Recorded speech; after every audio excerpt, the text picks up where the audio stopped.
Hiya. Hello. What are you doing here?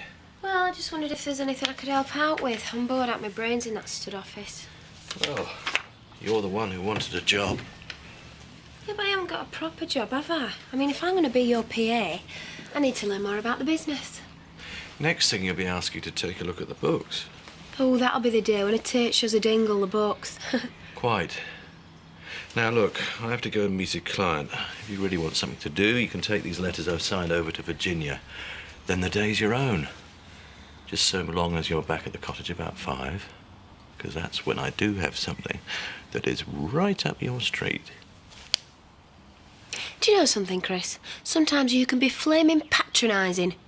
Well, if patronising's the worst you have to put up with, I think you can count yourself lucky. I'm very sorry. I don't know how that happened. Yeah, I'll make sure it doesn't happen again. Bye. Did you send an invoice out to Jim Marshall? Yeah, you told me to. No, I didn't. I told you to leave it on my desk so I could check it. You sent out the wrong one. Sorry. You do realise we've got an important client coming in half an hour? Yeah, you've said. Well, I'd sooner this place didn't look like a bus station.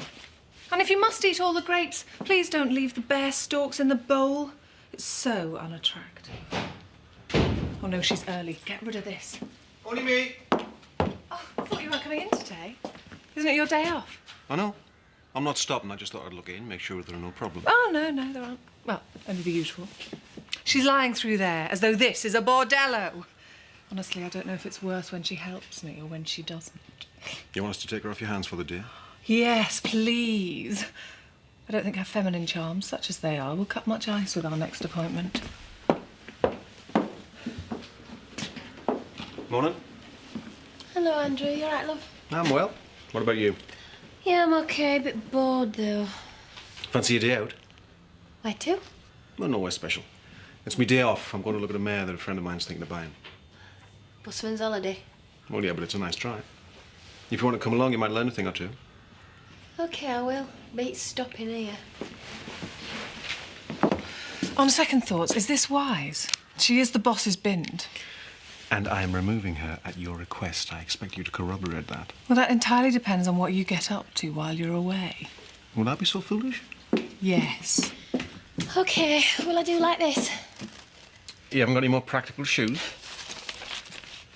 Never mind. Let's go.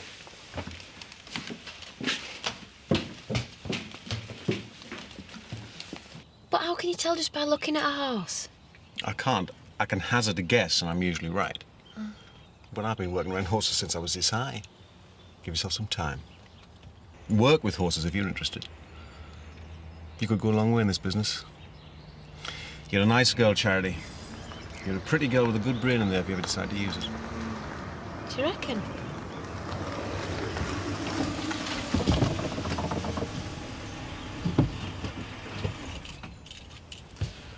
Where have you been? Been trying to get hold of you. Yeah, well, it's Andrew's day off, so... We went to look at a mare, Christopher. A friend of mine's thinking of buying her and bringing her to the stud next year. So what were you doing, taking Charity along? Well, there was nout for me to do in office. Well, let's get one thing straight. Both of you. Charity works for me, not the stud, and you do not take her off on stud jaunts without my express permission. Right, well, that's clear enough. Darling, you'd better get down to the cottage, hadn't you? Seem to remember you said you had an appointment there at 5. Do you know something, Chris? You're really pushing your luck. On the contrary, you are really pushing yours.